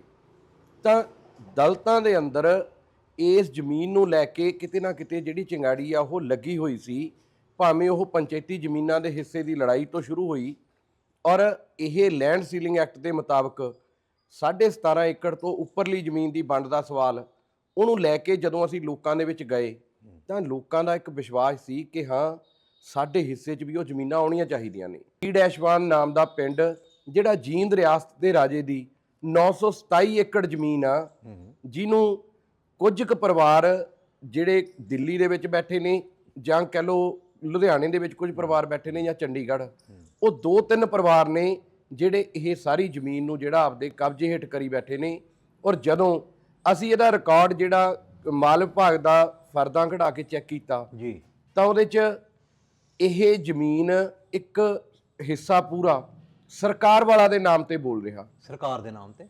ਸਰਕਾਰ ਵਾਲਾ ਇਹਦਾ ਮਤਲਬ ਕੀ ਹੋਇਆ? ਇਹ ਜਿੱਦਾਂ ਅਸੀਂ ਪਹਿਲਾਂ ਸੁਣਦੇ ਸੀ ਜਾਂ ਕਿਸੇ ਟਾਈਮ ਇਹਦੇ ਤੇ ਸਟੋਰੀ ਹੋਈ ਸੀ ਕਿ ਡੰਗਰਾਂ ਬੱਚਿਆਂ ਦੇ ਨਾਮ ਤੇ ਇਹ ਜ਼ਮੀਨਾਂ ਬੇਨਾਮੀਆਂ ਰੱਖੀਆਂ ਹੋਈਆਂ ਨੇ, ਤਾਂ ਇਹ ਬਿਲਕੁਲ ਉਵੇਂ ਹੀ ਸਰਕਾਰ ਵਾਲਾ, ਨਾ ਤਾਂ ਪੰਜਾਬ ਸਰਕਾਰ ਆ ਨਾ ਕੇਂਦਰ ਸਰਕਾਰ ਆ, ਇਹ ਸਰਕਾਰ ਵਾਲਾ ਦੇ ਨਾਮ ਤੇ ਜਿਹਦਾ ਕੋਈ ਵਜੂਦ ਹੀ ਨਹੀਂ, ਇਹ ਲਗਭਗ 300 ਏਕੜ ਜ਼ਮੀਨ ਆ ਜਿਹੜੀ ਉਹ ਰੱਖੀ ਹੋਈ ਆ। ਇਹ ਫਰਦ 'ਚ ਹੀ ਮਾਲਕੀਅਤ ਬੋਲਦੀ ਹੈ। ਬਿਲਕੁਲ ਅਸਲ 'ਚ ਇਹ ਜਿਹੜਾ ਜੀਂਦ ਰਿਆਸਤ ਦਾ 9ਵਾਂ ਰਾਜਾ ਸਤਵੀਰ ਸਿੰਘ ਸੀ, ਉਹਨਾਂ ਦੀ ਜ਼ਮੀਨ ਸੀ। ਤੇ ਇਹ ਬਣਦਾ ਤਾਂ ਇਹ ਸੀ ਕਿ ਉਹ ਸੀਲਿੰਗ ਐਕਟ ਮੁਤਾਬਕ ਬੇਜ਼ਮੀਨਾਂ 'ਚ ਵੰਡੀ ਜਾਣੀ ਚਾਹੀਦੀ ਸੀ 1973 'ਚ 1972 ਦਾ ਜਿਹੜਾ ਲੈਂਡ ਸੀਲਿੰਗ, 73 ਜਿਹੜੇ ਲੈਂਡ ਰਿਫਾਰਮ ਜੀ। ਪਰ ਕਾਗਜ਼ਾਂ ਦੇ ਵਿੱਚ ਉਹ ਜ਼ਮੀਨਾਂ ਵੰਡਤੀਆਂ, ਪਰ ਇਹ ਟੇਢੇ ਢੰਗ ਨਾਲ ਕਿਸੇ ਨੇ ਬਾਗਾਂ ਦੇ ਨਾਮ ਥੱਲੇ, ਕਿਸੇ ਨੇ ਇਹ ਬੇਚਰਾਗ ਪਿੰਡਾਂ ਦੇ ਨਾਮ ਹੇਠ, ਜਾਂ ਫਿਰ ਜਿਹੜੀ ਇਹ ਜੇ ਕਹਿਣਾ ਹੋਵੇ ਟਰਸਟਾਂ ਦੇ ਨਾਮ ਉੱਪਰ, ਧਾਰਮਿਕ ਡੇਰਿਆਂ ਦੇ ਨਾਮ ਉੱਪਰ ਹਜ਼ਾਰਾਂ ਏਕੜ ਜ਼ਮੀਨ ਅੱਜ ਵੀ ਉਹ ਕੁਝ ਕੁ ਘਰਾਣੇ ਨੇ ਜਿਹੜੇ ਉਹ ਆਪਦੇ ਕਬਜ਼ੇ ਹੇਠ ਰੱਖੀ ਬੈਠੇ ਨੇ। ਔਰ ਜ਼ਮੀਨ ਪ੍ਰਾਪਤੀ ਸੰਘਰਸ਼ ਕਮੇਟੀ ਵੱਲੋਂ ਜ਼ਮੀਨ ਦੀ ਕਾਣੀ ਵੰਡ ਖਿਲਾਫ ਜਿਹੜਾ ਘੋਲ ਸ਼ੁਰੂ ਕੀਤਾ ਸੀ, ਇਹ ਪੰਚਾਇਤੀ ਜ਼ਮੀਨਾਂ ਤੋਂ ਬਾਅਦ ਲੈਂਡ ਸੀਲਿੰਗ ਐਕਟ ਦੇ ਮਾਮਲੇ ਤੇ ਆਪਦੇ ਦੂਜੇ ਪੜਾਅ ਦੇ ਵਿੱਚ ਗਿਆ, ਜਿਹਦੇ ਵਿੱਚ ਇਹ ਜ਼ਮੀਨ ਨੂੰ ਵੰਡਣ ਦੀ ਅਸੀਂ ਗੱਲ ਕੀਤੀ ਆ। ਔਰ ਜਿਹੜਾ ਇਹ ਕਹਿੰਦੇ ਨੇ ਕਿ ਇਹ ਬੇਚਿਰਾਗ ਪਿੰਡ ਆ, ਇੱਥੇ ਕੋਈ ਚਿਰਾਗ ਲਾਉਣ ਵਾਲਾ ਨਹੀਂ, ਇੱਥੇ ਕੋਈ ਵਸੋਂ ਨਹੀਂ, ਉਸ ਜ਼ਮੀਨ 'ਚ ਚਿਰਾਗ ਲਾ ਕੇ ਅਸੀਂ ਉਸ ਜ਼ਮੀਨ ਦੇ ਉੱਤੇ ਜਿਹੜਾ ਆਪਦਾ ਦਾਅਵਾ ਕੀਤਾ। ਔਰ ਆਉਣ ਵਾਲੇ ਦਿਨਾਂ ਦੇ ਵਿੱਚ ਜਿਹੜੀਆਂ ਲੈਂਡ ਸੀਲਿੰਗ ਐਕਟ ਤੋਂ ਉੱਪਰਲੀਆਂ ਜ਼ਮੀਨਾਂ ਨੇ ਉਹਨਾਂ ਵੱਲੋਂ ਜਿਹੜਾ ਘੋਲ ਆ ਉਹ ਸਿੱਧਤ ਕਰਾਂਗੇ। 153 ਬੇਚਿਰਾਗ ਪਿੰਡ ਹੋਰ ਨੇ ਜਿਹੜੇ ਬਾਰਡਰ ਏਰੀਆ ਦੇ ਵਿੱਚ ਨੇ, ਗੂਗਲ ਤੇ ਸਰਚ ਕਰਦੇ ਜੀ। ਔਰ ਜਦੋਂ ਇਸ ਇਸ਼ੂ ਨੂੰ ਲੈ ਕੇ ਲੋਕਾਂ 'ਚ ਗਏ ਤਾਂ ਪਿੰਡਾਂ ਦੇ ਵਿੱਚੋਂ ਬਹੁਤ ਸਾਰੇ ਐਵੇਂ ਦੇ ਪਿੰਡ ਉਹ ਜਿਹੜੇ ਬੇਚਿਰਾਗ ਦੇ ਨਾਮ ਤੇ ਪਏ ਨੇ, ਉਹਨਾਂ ਦੇ ਜਿਹੜੇ ਰਿਕਾਰਡ ਨੇ ਉਹ ਸਾਹਮਣੇ ਆਉਣੇ ਸ਼ੁਰੂ ਹੋ ਗਏ।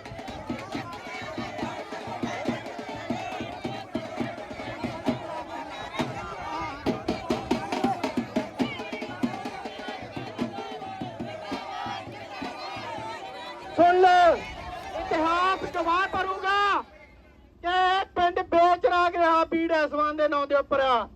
ਪਰ ਅੱਜ ਤੋਂ ਸੈਂਕੜੇ ਹਜ਼ਾਰਾਂ ਸਾਲ ਪਹਿਲਾਂ ਜਿਹੜੇ ਬੇਗਮਪੁਰੇ ਦੀ ਗੱਲ ਸਾਡਾ ਗੁਰੂ ਰਵਿਦਾਸ ਕਰਕੇ ਗਿਆ ਸੀ, ਜਿਹੜੇ ਵਿਚਾਰ ਦੀ ਗੱਲ ਸ਼ਹੀਦ ਭਗਤ ਸਿੰਘ ਨੇ ਕੀਤੀ ਸੀ, ਜਿਹੜੇ ਵਿਚਾਰ ਦੀ ਗੱਲ ਬੰਦਾ ਸਿੰਘ ਬਹਾਦਰ ਨੇ ਕੀਤੀ ਸੀ, ਉਸ ਵਿਚਾਰ ਤਹਿਤ ਮੈਂ ਜ਼ਮੀਨ ਪ੍ਰਾਪਤੀ ਸੰਘਰਸ਼ ਕਮੇਟੀ ਵੱਲੋਂ ਸੈਂਕੜੇ ਪਿੰਡਾਂ ਦਾ ਮਤਾ ਪਾਸ ਕਰਦੇ ਹੋਏ ਹਜ਼ਾਰਾਂ ਲੋਕਾਂ ਦੀ ਉਸ ਲੜਾਈ ਨੂੰ ਅੱਗੇ ਤੋਰਦੇ ਹੋਏ ਅੱਜ ਤੋਂ ਇਹ ਬੀੜੈਸਵਾਰ ਪਿੰਡ ਦਾ ਨਾਂ ਬੇਗਮਪੁਰਾ ਹੋਊਗਾ, ਬੇਗਮਪੁਰਾ ਹੋਊਗਾ। ਤੇ ਅੱਜ ਤੋਂ ਬਾਅਦ ਕਿਸੇ ਨੇ ਬੇਚਰਾਗ ਨਹੀਂ ਕਹਿਣਾ, ਕਿਸੇ ਨੇ ਬੀੜੈਸਵਾਰ ਨਹੀਂ ਕਹਿਣਾ। ਜੇ ਕਹਿਣਾ ਕਿਸੇ ਨੇ ਤਾਂ ਉਹ ਸਾਡੇ ਗੁਰੂ ਰਵਿਦਾਸ ਦੇ ਸੁਪਨਿਆਂ ਦਾ ਪਿੰਡ ਆ, ਇਹ ਅੱਜ ਤੋਂ ਬੇਗਮਪੁਰੇ ਦੇ ਨਾਂ ਨਾਲ ਜਾਣਿਆ ਜਾਊਗਾ। ਸੋ ਜਿਹੜੇ ਬੇਗਮਪੁਰੇ ਦੀ ਗੱਲ ਸ੍ਰੀ ਗੁਰੂ ਰਵਿਦਾਸ ਨੇ ਕੀਤੀ ਸੀ ਕਿ ਐਸਾ ਚਾਹੂ ਰਾਜ ਮੈਂ ਜਾਂ ਮਿਲੇ ਸਭਨ ਕੋ ਅੰਨ, ਛੋਟ ਬੜੇ ਸਭ ਸੰਭਸੇ ਰਵਿਦਾਸ ਰਹੇ ਪ੍ਰਸੰਨ, ਕਿ ਇਹੋ ਜਿਹਾ ਰਾਜ ਤੇ ਇਹੋ ਜਿਹਾ ਪਿੰਡ ਹੋਵੇ ਜਿੱਥੇ ਕੋਈ ਗਮ ਨਾ ਹੋਵੇ, ਉਹ ਪਿੰਡ ਇਸ ਪਿੰਡ ਦੇ ਵਿੱਚ ਵਸਾਇਆ ਜਾਊਗਾ। ਇਹ ਤੁਸੀਂ ਦੇਖ ਲਓ, ਜਿੱਥੋਂ ਚੱਲ ਕੇ ਆਇਆ ਉੱਥੋਂ ਜ਼ਮੀਨ ਸ਼ੁਰੂ ਹੋ ਕੇ ਦੂਜੇ ਪਾਸੇ ਧਰਤੀ ਨਾਲ ਰੱਬ ਥੱਲੇ ਲੱਗ ਜਾਂਦਾ, ਇੱਥੇ ਤੱਕ ਇਹ ਜ਼ਮੀਨ ਆ ਜਿਹੜੀ ਬੈਂਦੜ ਪਈ ਆ। ਸਾਨੂੰ ਇਸ ਗੱਲ ਦਾ ਅਹਿਸਾਸ ਸੀਗਾ ਕਿ ਇਹ ਨੋਰਮਲ ਇੱਕ ਐਜੀਟੇਸ਼ਨ ਜਾਂ ਪ੍ਰੋਟੈਸਟ ਨਹੀਂ ਹੈ, ਇਹ ਬਹੁਤ ਇੱਕ ਇਤਿਹਾਸਿਕ ਘਟਨਾ ਹੋਣ ਜਾ ਰਹੀ ਹੈ। ਤੇ ਇਹ ਇਤਿਹਾਸਿਕ ਇਸ ਕਰਕੇ ਹੈ ਕਿਉਂਕਿ ਪੰਜਾਬ ਦੇ ਜਿਹੜੇ ਇੱਕ ਵੱਡੇ ਸੈਕਸ਼ਨ ਕੋਲੇ ਆ ਕਲੇਮ ਨਹੀਂ ਹੈ ਕਿ ਕਹਿਣ ਨੂੰ ਸਾਡਾ ਇੱਕ ਹੋਂਦ ਦਾ ਵੀ ਸਾਡੇ ਕੋਲੇ ਕੁਝ ਹੈਗਾ। ਕਿੰਨੇ ਆਪਾਂ ਇੱਕ ਬਹੁਤ ਸਟੱਡੀਆਂ ਹੋਈਆਂ, ਇੱਕ ਵੱਡੇ ਸੈਕਸ਼ਨ ਦਲਿਤਾਂ ਕੋਲੇ ਆਪਦਾ ਇੱਕ ਕਲੇਮ ਹੈ ਨਹੀਂਗਾ, ਈਵਨ ਰੈਜ਼ੀਡੈਂਸ਼ੀਅਲ ਪਲਾਟ ਦਾ, ਜ਼ਮੀਨ ਤਾਂ ਛੱਡੋ ਖੇਤੀ ਦੀ। ਤੇ ਜਿਵੇਂ ਆਪਾਂ ਪੰਜਾਬ ਦਾ ਲੈਂਡ ਡਿਸਟ੍ਰੀਬਿਊਸ਼ਨ ਦੇਖਦੇ ਹਾਂ ਤਾਂ ਬਹੁਤ ਘੱਟ ਜ਼ਮੀਨ 2 ਜਾਂ 3% ਜ਼ਮੀਨ ਹੀ ਹੈਗੀ ਹੈ, ਉਹ ਦਲਿਤਾਂ ਕੋਲੇ ਹੈਗੀ ਹੈ। ਇਸੇ ਮਾਹੌਲ ਦੇ ਅੰਦਰ ਜਦੋਂ ਇਸ ਤਰ੍ਹਾਂ ਦਾ ਸਟੈਪ ਆਉਂਦਾ ਹੈ ਕਿ ਇੰਨੇ ਵੱਡੇ ਸੈਕਸ਼ਨ ਜਦੋਂ ਆ ਕਲੇਮ ਕਰਦੇ ਆ ਕੇ ਵੀ ਹੁਣ ਅੱਜ ਤੋਂ ਆ ਜ਼ਮੀਨ ਸਾਡੀ ਹੋਣੀ ਹੈ ਤੇ ਹੁਣ ਜਿੰਨੀ ਤੁਸੀਂ ਜਿੰਨਾ ਕਣਕ ਵੱਢਣੀ ਸੀ ਵੱਢ ਲਿਓ, ਇਸ ਤੋਂ ਬਾਅਦ ਅਸੀਂ ਅਗਲਾ ਕਰਾਂਗੇ, ਇਹ ਬਹੁਤ ਇਤਿਹਾਸਿਕ ਘਟਨਾ ਸੀ। ਇਸ ਕਰਕੇ ਮੈਂ ਇੱਥੇ ਆਇਆ। ਤੇ ਉਸੇ 'ਚ ਇੱਕ ਗੱਲ ਆ ਵੀ ਸੀ ਕਿ ਪੰਜਾਬ ਦੀ ਪੀਜੈਂਟਰੀ ਇੱਕ ਨਵਾਂ ਐਕਸਪੈਰੀਮੈਂਟ ਦੇਖ ਰਹੀ ਸੀ, ਗ੍ਰੀਨ ਰੈਵੋਲੂਸ਼ਨ ਦਾ। ਹੁਣ ਉਸ ਗ੍ਰੀਨ ਰੈਵੋਲੂਸ਼ਨ ਦੇ ਐਕਸਪੈਰੀਮੈਂਟਸ ਜਦੋਂ ਪੈਸੇ ਆ ਰਹੇ ਸੀਗੇ ਤਾਂ ਉਸ ਟਾਈਮ ਇੰਨਾ ਵੱਡਾ ਸੈਟਬੈਕ ਨਹੀਂ ਇੰਨਾ ਸਮਝਿਆ ਉਸ ਚੀਜ਼ ਨੂੰ। ਦੂਸਰੀ ਗੱਲ ਆ ਵੀ ਸੀ ਵੀ ਉਦੋਂ ਹੁਣ ਉਹ ਜਿਹੜੀ ਪੀਜੈਂਟਰੀ ਸੀਗੀ ਉਹ ਪੂਰੇ ਦੇ ਪੂਰੇ ਇੱਕ ਜਿਹੜਾ 17 ਕਿੱਲੇ ਤੋਂ ਵੱਧ ਵਾਲੀ ਜਿਹੜੀ ਹੈਗੀ ਹੈ, ਉਹ ਕੱਲੀ ਐ ਹੈ ਨਹੀਂ ਕਿ ਵੀ ਉਹ ਕੱਲੀ ਉਹਦੇ ਕੋਲ ਜ਼ਮੀਨ ਹੈ, ਉਹਦੇ ਕੋਲ ਬਾਕੀ ਸਾਰੀ ਸੋਸ਼ਲ ਕੈਪੀਟਲ ਹੈਗੀ ਹੈ ਜ਼ਮੀਨ ਕਰਕੇ। ਤਾਂ ਜਿਹੜੇ ਰਿਲੇਸ਼ਨ ਵੇਖੀਏ, ਚਾਹੇ ਐਮਐਲਏ ਹੋਵੇ, ਐਮਪੀ ਹੋਵੇ, ਚਾਹੇ ਸਰਕਾਰਾਂ ਜਿੰਨੀਆਂ ਬਣੀਆਂ, ਮੁੱਖ ਮੰਤਰੀ, ਜਾਂ ਓਵਰਆਲ ਜਿਹੜਾ ਸੋਸ਼ਲ ਕਲਚਰਲ ਕੈਪੀਟਲ ਹੈ ਉਹ ਸੇਮ ਸੈਕਸ਼ਨ ਕੋਲ ਸੀਗੀ, ਇਸ ਕਰਕੇ ਉਹ ਲਾਗੂ ਨਹੀਂ ਹੋ ਸਕਿਆ, ਉਹ ਲਈ ਕਾਗਜ਼ਾਂ ਤੇ ਰਹਿ ਗਿਆ। ਤੇ ਹੁਣ ਜੇ ਆਪਾਂ ZPSC ਦੀ ਗੱਲ ਕਰੀਏ, ਜਿਹੜਾ 1961 ਵਾਲੇ ਜੇ ਕਾਨੂੰਨ ਹੈ, ਪੰਜਾਬ ਕਾਮਨ ਲੈਂਡ ਐਕਟ ਜਿਹੜਾ ਹੈਗਾ, ਵਿਲੇਜ ਕਾਮਨ ਲੈਂਡ ਐਕਟ ਹੈਗਾ, ਹੁਣ ਉਹ ਵੀ ਨਹੀਂ ਲਾਗੂ ਹੋਇਆ। ਤਾਂ ਉਹ ਆਈ ਥਿੰਕ ਉਹ ਜਿਹੜਾ ਲਾਗੂ ਕਰਨ ਵਾਲੇ ਸੀਗਾ ਸੈਕਸ਼ਨ, ਉਹ ਉਹੀ ਸੀਗਾ ਜਿਨ੍ਹਾਂ ਦੀ ਜ਼ਮੀਨਾਂ ਸੀਗੀਆਂ, ਤਾਂ ਉਹ ਲਾਗੂ ਨਹੀਂ ਹੋਇਆ। ਇਹ ਚੰਗੀ ਗੱਲ ਹੈ ਵੀ ਹੁਣ ਸਾਰੇ ਅਸਰਟ ਕਰੀ ਜਾਂਦੇ ਆ, ਦਲਿਤ ਪੋਪੂਲੇਸ਼ਨ ਅਸਰਟ ਕੀਤਾ। ਤੁਹਾਨੂੰ ਕੀ ਲੱਗਦਾ ਸਟੇਟ ਨੂੰ ਲੈ ਕੇ ਕਿਵੇਂ ਰਿਐਕਟ ਕਰੇਗੀ? ਨਹੀਂ, ਸਟੇਟ ਤਾਂ ਆਫ ਕੋਰਸ ਕਰੂਗੀ, ਬਹੁਤ ਉਹਨੂੰ ਤਾਂ ਪਤਾ ਹੈ। ਇਹ ਤਾਂ ਐਸਟੈਬਲਿਸ਼ਮੈਂਟ ਨੂੰ ਚੈਲੰਜ ਕਰਨ ਵਾਲੀ ਗੱਲ ਹੈ। ਤੇ ਦੂਸਰੀ ਗੱਲ ਚੈਲੰਜ ਕਰਨ ਵਾਲੀ, ਇੱਕ ਤਾਂ ਸਪੈਸ਼ਲੀ ਪੰਜਾਬ ਦੇ ਕੇਸ 'ਚ ਆਪਾਂ ਦੇਖੀਏ ਤਾਂ ਇੱਕ ਤਾਂ ਹਿਸਾਬ ਆਪਾਂ ਦੇਖਦੇ ਹਾਂ ਵੀ ਸਟੇਟ ਜੱਟ ਪੀਜੈਂਟਰੀ ਤੋਂ ਕਿਹੜੇ ਹਿਸਾਬ ਨਾਲ ਡਰਦਾ ਹੈ। ਜੱਟ ਪੀਜੈਂਟਰੀ ਨਾਲ ਉਹ ਐਨੀ ਹਾਊ ਨੈਗੋਸ਼ੀਏਸ਼ਨ ਕਰਨ ਨਾਲ ਤਿਆਰ ਹੋ ਜਾਂਦੇ ਆ ਕਿਤੇ ਨਾ ਕਿਤੇ। ਈਵਨ ਇੰਡੀਅਨ ਸਟੇਟ ਤਿਆਰ ਹੋ ਗਿਆ ਸੀ, ਫਾਰਮ ਲੋਜ਼ ਵਾਪਸ ਲੈ ਲੇ, ਪੰਜਾਬ ਗਵਰਨਮੈਂਟ ਵੀ ਤਿਆਰ ਹੋ ਜਾਂਦੀ ਹੈ। ਲੇਕਿਨ ਦਲਿਤ ਦੇ ਕੇਸ 'ਚ ਉਹਨਾਂ ਨੂੰ ਐਂ ਲੱਗਦਾ ਵੀ ਤੁਸੀਂ ਕੌਣ ਹੋ, ਤੁਹਾਡਾ ਕਿਹੜਾ ਕਲੇਮ ਹੈਗਾ। ਤਾਂ ਦਲਿਤਾਂ ਨਾਲ ਉਹਨੇ ਡਿਫਰੈਂਟਲੀ ਉਹਨੇ ਟਰੀਟ ਕਰਨਾ ਤੇ ਉਹਨਾਂ ਨਾਲ ਜ਼ਿਆਦਾ ਹੋਰ ਆਪਰੇਸ਼ਨ ਹੋਊਗਾ। ਮੈਂ ਤਾਂ ਐਕਸਪੈਕਟ ਕਰੀਂਦਾ ਸੀ ਵੀ ਅੱਜ ਵੀ ਸਾਹਮਣੇ ਤੋਂ ਕੁਛ ਹੋਊਗਾ, ਪਰ ਇਹ ਲੋਕਾਂ ਦਾ ਇੰਨਾ ਜ਼ੋਰ ਸੀਗਾ, ਇੰਨਾ ਮੈਂ ਦੇਖ ਰਿਹਾ ਸੀ ਉੱਥੇ ਖੜ ਕੇ, ਇੰਨਾ ਹਜ਼ਾਰਾਂ ਦੇ ਨੰਬਰ 'ਚ ਅੱਜ ਜਿਹੜੇ ਲੋਕ ਆਏ ਹੈ, ਲੋਕਾਂ ਦੇ ਇਕੱਠ ਕਰਕੇ ਸਰਕਾਰ ਐਵੇਂ ਪਿੱਛੇ ਹਟੀ ਵੀ ਪੁਲਿਸ ਵਾਲੇ ਉੱਥੇ ਨਾਮ ਮਾਤਰ ਹੀ ਸੀਗੇ, ਕੋਈ 10-15 ਹੀ। ਤੁਹਾਨੂੰ ਲੱਗਦਾ ਕਿਸਾਨ ਅੰਦੋਲਨ ਵੇਲੇ ਜਿਹੜਾ ਕਿਸਾਨ ਮਜ਼ਦੂਰ ਏਕਤਾ ਜ਼ਿੰਦਾਬਾਦ ਨਾਰਾ ਲੱਗਿਆ ਸੀ, ਅੱਜ ਦੀ ਜਿਹੜੀ ਗਤੀਵਿਧੀ ਹੈ ਇਹ ਕਿਸਾਨ ਮਜ਼ਦੂਰ ਏਕਤਾ ਦਾ ਵੀ ਟੈਸਟ ਹੈ, ਉਹਦਾ ਇਮਤਿਹਾਨ ਹੈ? ਬਿਲਕੁਲ ਹੈਗਾ। ਤੇ ਮੈਂ ਤਾਂ ਇਸ ਨੂੰ ਕਲੇਮ ਵੀ ਕੀਤਾ ਹੈ, ਕਿਸਾਨਾਂ ਦੀ ਲੜਾਈ ਹੈਗੀ ਹੈ, ਉਹ ਕਿਸਾਨ ਲੜੀ ਜਾਂਦੇ ਆ, ਮਜ਼ਦੂਰਾਂ ਦੀ ਲੜਾਈ ਜਿੱਥੇ ਆਈ ਜਾਂਦੀ ਹੈ। ਉਲਟਾ ਆਪਾਂ ਕਹਿ ਸਕਦੇ ਹਾਂ ਵੀ ਇਹ ਕਿਸਾਨਾਂ ਦੇ ਉੱਤੇ ਆਸਾਨ ਕੀਤਾ ਸੀਗਾ ਮਜ਼ਦੂਰਾਂ ਨੇ ਆ ਕੇ, ਪਰ ਉਸ ਤੋਂ ਬਾਅਦ ਕਿਸਾਨਾਂ ਨੇ, ਜੱਟ ਪੀਜੈਂਟਰੀ ਨੇ ਕਦੇ ਇਦਾਂ ਨਹੀਂ ਦੇਖਿਆ ਵੀ ਅਸੀਂ ਆ ਕੇ ਦਲਿਤਾਂ ਦੇ ਹੱਕ ਲਈ ਖੜਾ ਹੋ ਜਾਈਏ। ਕਿਉਂਕਿ ਜਿਹੜੀ ਫਾਈਟ ਹੈਗੀ ਹੈ ਦਲਿਤਾਂ ਦੀ, ZPSC ਦੀ ਫਾਈਟ ਹੈ, ਉਹ ਕੋਈ ਜੱਟਾਂ ਦੇ ਖਿਲਾਫ ਨਹੀਂ ਹੈ, ਉਹ ਕੋਈ ਕਿਸਾਨਾਂ ਦੇ ਖਿਲਾਫ ਨਹੀਂ ਹੈ, ਉਹ ਇੱਕ ਫਿਊਡਲ ਪੀਜੈਂਟਰੀ ਦੇ ਖਿਲਾਫ ਹੈ। ਉਹ ਜਿਹੜੀ ਸਟੇਟ ਜਿਹੜੀ ਓਨਡ, ਜਿਹੜਾ ਇੰਨਾ ਵੱਡਾ ਸਟੇਟ ਸਪਾਂਸਰਡ ਜਿਹੜਾ ਟੈਰਰਿਜ਼ਮ ਹੈਗਾ ਐਗਰੀਕਲਚਰ 'ਚ, ਉਹ ਉਹਦੇ ਖਿਲਾਫ ਹੈਗੇ ਹੈ। ਪੰਜਾਬ ਖੇਤ ਮਜ਼ਦੂਰ ਯੂਨੀਅਨ ਜਿਹੜਾ BKU ਏਕਤਾ ਉਗਰਾਹਾਂ ਨਾਲ ਜੁੜੀ ਹੈ, ਉਹ ਕਹਿੰਦੀ ਕੱਲੀ ਏਕਤਾ ਉਗਰਾਹਾਂ ਦੀ ਜਥੇਬੰਦੀ ਹੈ ਜਿਹੜੀ ਦਲਿਤਾਂ ਲਈ ਸੋਚਦੀ ਹੈ। ਤੁਹਾਨੂੰ ਕੀ ਲੱਗਦਾ? ਨਹੀਂ, ਸੋਚਦੀ ਹੈ, ਉਹਨਾਂ ਦੇ ਮਾਈਂਡ 'ਚ ਹੈਗਾ ਵੀ ਸੋਚਦੇ ਆ, ਉਹ ਕਰਦੇ ਨਹੀਂ ਗੇ। ਕਰਨਾ ਚਾਹੀਦਾ ਹੈ। ਮੈਂ ਵੀ ਉਹਨਾਂ ਦਾ ਲਿਟਰੇਚਰ ਪੜ੍ਹਦਾ, ਮੈਂ ਵੀ ਉਹਨਾਂ ਦੇ ਨਾਲ ਐਂਗੇਜ ਰਹਿਣਾ। ਸੋਚਦੇ ਆ, ਸੋਚ ਚੰਗੀ ਹੈ ਉਹਨਾਂ ਦੀ, ਮੈਂ ਉਹਨਾਂ ਦੇ ਥਿਓਰੀਟੀਕਲ ਵੀ ਅੰਡਰਸਟੈਂਡਿੰਗ ਮੈਂ ਉਹਨਾਂ ਦੀ ਪੜ੍ਹੀ ਹੋਈ ਹੈ, ਪਰ ਗੱਲ ਉਨੀ ਹੈ ਨਹੀਂ ਨਾ ਜਦੋਂ ਤੱਕ ਤੁਸੀਂ ਐਕਸ਼ਨ ਨਹੀਂ ਕਰੋਗੇ। ਗੱਲ ਤਾਂ ਐਕਸ਼ਨ 'ਚ ਨਿਕਲਦੀ ਹੈ ਨਾ। ਹੁਣ ਕਹਿਣ ਨੂੰ ਤਾਂ ਆਪਾਂ ਕਹਿ ਸਕਦੇ ਹਾਂ ਸਿੱਖੀ 'ਚ ਕਾਸਟ ਹੈ ਹੀ ਨਹੀਂ, ਥਿਓਰੀਟੀਕਲ ਫਰੇਮ 'ਚ ਸਿੱਖੀ 'ਚ ਕਾਸਟ ਹੈ ਨਹੀਂ, ਪਰ ਆਪਾਂ ਦੇਖ ਰਹੇ ਹਾਂ ਹੁਣ ਕੀ ਹੋ ਰਿਹਾ ਪੰਜਾਬ ਦੇ ਅੰਦਰ। ਪਰ ਮੈਨੂੰ ਲੱਗਦਾ ਵੀ ਜੇ ਉਹਨਾਂ ਨੇ ਕਿਸਾਨੀ ਘੋਲ ਦੌਰਾਨ ਕਿਸਾਨ ਮਜ਼ਦੂਰ ਏਕਤਾ ਦਾ ਨਾਰਾ ਦਿੱਤਾ ਤਾਂ ਅਸੀਂ ਇਹਦਾ ਵੈਲਕਮ ਕਰਦੇ ਹਾਂ ਕਿ ਉਹ ਇੱਕ ਸਟੈਪ ਅੱਗੇ ਆਏ। ਜਿਹੜੇ ਇਕੱਲੇ ਕਿਸਾਨ ਏਕਤਾ ਦਾ ਨਾਰਾ ਲਾਉਂਦੇ ਸੀ, ਘੱਟੋ ਘੱਟ ਉਹਨਾਂ ਦੇ ਨਾਰਿਆਂ ਦੇ ਵਿੱਚ ਮਜ਼ਦੂਰ ਆਇਆ। ਬਹੁਤ ਸਾਰੇ ਲੋਕ ਇਹ ਬਲੇਮ ਕਰਦੇ ਆ ਕਿ ਕਿਸਾਨ ਜਥੇਬੰਦੀਆਂ ਮਜ਼ਦੂਰਾਂ ਦੀਆਂ ਮੰਗਾਂ ਕਿਉਂ ਨਹੀਂ ਰੱਖਦੀਆਂ। ਤਾਂ ਮੈਨੂੰ ਲੱਗਦਾ ਵੀ ਜਿਹੜੇ ਤਬਕੇ ਦੀ ਜਿਹੜੀ ਆਰਗੇਨਾਈਜੇਸ਼ਨ ਆ, ਉਹ ਉਹਨਾਂ ਦੀਆਂ ਮੰਗਾਂ ਨੂੰ ਲੈ ਕੇ ਜਿਹੜਾ ਸੰਘਰਸ਼ ਲੜੂਗੀ। ਸਵਾਲ ਤਾਂ ਇਹ ਬਣਦਾ ਕਿ ਜਿਹੜੀਆਂ ਮਜ਼ਦੂਰ ਜਥੇਬੰਦੀਆਂ ਨੇ ਉਹ ਮੈਦਾਨ ਦੇ ਵਿੱਚ ਆਉਣ, ਉਹ ਆਪਦਾ ਜਿਹੜਾ ਸੰਘਰਸ਼ ਆ ਉਹ ਵੱਡਾ ਕਰਨ, ਤੇ ਜਿਹੜੀ ਸਾਂਝ ਦੀ ਗੱਲ ਆ ਉਹ ਮੈਨੂੰ ਲੱਗਦਾ ਵੀ ਬਰਾਬਰਤਿਆਂ ਦੇ ਵਿੱਚ ਹੁੰਦੀ ਆ। ਤੇ ਜੇ ਮਜ਼ਦੂਰ ਜਥੇਬੰਦੀਆਂ ਦਾ ਵੀ ਕੋਈ ਮਤਲਬ ਵੱਡਾ ਪਲੇਟਫਾਰਮ ਹੋਊ ਤਾਂ ਫਿਰ ਇਹ ਸਾਂਝ ਵੀ ਬਣੂਗੀ। ਜੇ ਅਸੀਂ ਕਹੀਏ ਕਿ ਕਿਸਾਨ ਜਥੇਬੰਦੀਆਂ ਸਾਡੀ ਮੰਗ ਦੇ ਉੱਤੇ ਗੱਲ ਕਰਨ ਤਾਂ ਇਹ ਪੋਸੀਬਲ ਨਹੀਂ, ਪਰ ਕੁਝ ਕਿਸਾਨ ਜਥੇਬੰਦੀਆਂ ਹੈਗੀਆਂ। ਜਦੋਂ ਸਾਡੇ ਤੇ ਪੰਚਾਇਤੀ ਜ਼ਮੀਨ ਦੇ ਮਸਲੇ ਦੇ ਉੱਤੇ ਜਲੂਰ ਦੇ ਵਿੱਚ ਰਿਪਰੈਸ਼ਨ ਹੋਇਆ, ਬਲਦ ਕਲਾਂ ਦੇ ਵਿੱਚ ਹੋਇਆ, ਤਾਂ ਕਈ ਕਿਸਾਨ ਜਥੇਬੰਦੀਆਂ ਨੇ ਜਿਹੜੀਆਂ ਸਾਡੀ ਮਦਦ ਦੇ ਉੱਤੇ ਆਈਆਂ ਹੀ ਨਹੀਂ, ਸਾਡੇ ਤੋਂ ਅੱਗੇ ਹੋ ਕੇ ਉਹਨਾਂ ਨੇ ਉਸ ਘੋਲ ਨੂੰ ਲੜਿਆ ਤੇ ਸਾਡੇ ਇਸ ਘੋਲ ਨੂੰ ਜਿੱਤ ਤੱਕ ਲੈ ਕੇ ਗਏ। ਮੁਕੇਸ਼ ਜੀ, ਆਹ ਜਿਹੜੀ ਜ਼ਮੀਨ ਤੇ ਜਿਹੜਾ ਧਾਵਾ ਬੋਲਿਆ, ਉੱਥੇ ਤੁਸੀਂ ਔਰ ਤੁਹਾਡੇ ਆਗੂਆਂ ਨੇ ਸਿੱਧੇ ਤੌਰ ਤੇ ਜਿਹੜੇ ਉਹ ਜ਼ਮੀਨ ਨੂੰ ਵਾਹ ਰਹੇ ਨੇ, ਤੁਸੀਂ ਉੱਥੇ ਉਹਨਾਂ ਨੂੰ ਕਹਿ ਕੇ ਆਇਓ ਬਈ ਆਹ ਕਣਕ ਤਾਂ ਵੱਢ ਲਓ, ਇਸ ਤੋਂ ਬਾਅਦ ਜਿਹੜਾ ਖਰੀਫ ਦਾ ਜਿਹੜਾ ਅਗਲੀ ਜਿਹੜੀ ਫਸਲ ਆ, ਜੀਰੀ ਜਿਹੜੀ ਤੁਸੀਂ ਝੋਨਾ, ਉਹ ਅਸੀਂ ਬੀਜਾਂਗੇ ਇੱਥੇ। ਉਹਦੇ 'ਚ ਕਿੰਨੀ ਕੁ ਸੱਚਾਈ ਹੈ, ਜਾਂ ਉਹ ਸਿਰਫ ਧਮਕੀ ਦੇ ਰੂਪ 'ਚ ਹੀ ਦੇਖੀ ਜਾਵੇ ਤਾਂ ਕਿ ਸਿਰਫ ਕੰਨ ਖੜੇ ਹੋਣ ਸਰਕਾਰ ਦੇ?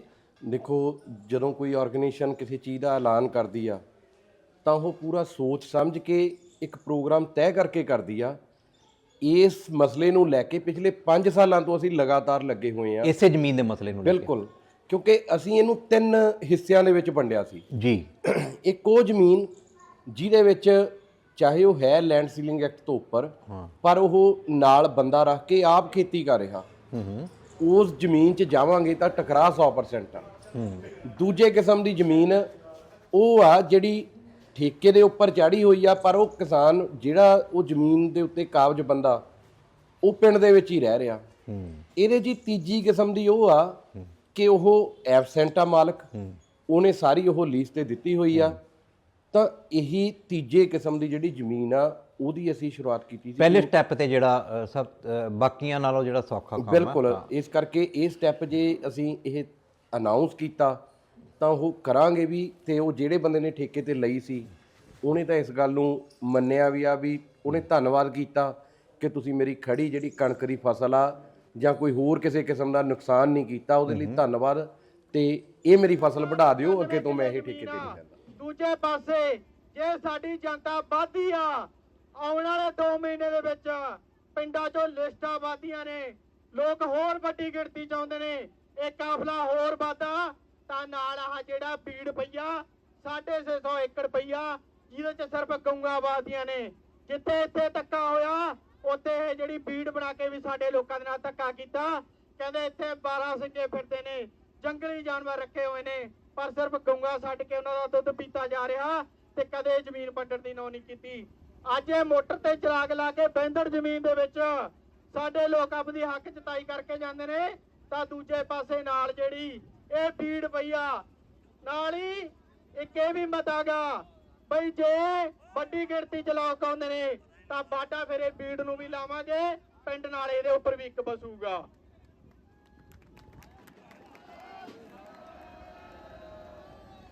ਤੇ ਦੂਜੇ ਪਾਸੇ ਪਿੰਡਾਂ ਦੇ ਕਿਰਤੀ ਲੋਕਾਂ ਨੂੰ ਬੇਨਤੀ ਆ ਕਿ ਜਦੋਂ ਤੋਂ ਪਿੰਡਾਂ 'ਚੋਂ ਤੁਰਿਆ ਜ਼ਮੀਨਾਂ ਦੀ ਗੱਲ ਕਰਦੇ ਆ, ਪਿੰਡਾਂ ਦੇ ਚੌਧਰੀ ਜਿਹੜੇ ਝੰਡੇ ਚੱਕ ਕੇ ਰੋਜ਼ ਦੀ ਮਰਾ ਸਾਡੇ ਨਾਲ ਆਉਂਦੇ ਨੇ, ਉਹਨਾਂ ਲੋਕਾਂ ਨੂੰ ਟਿਚਰਾ ਕਰਦੇ ਨੇ ਕਿ ਇਹਨਾਂ ਨੇ ਤੁਹਾਨੂੰ ਕੀ ਲੈ ਕੇ ਦੇ ਦੇਣਾ।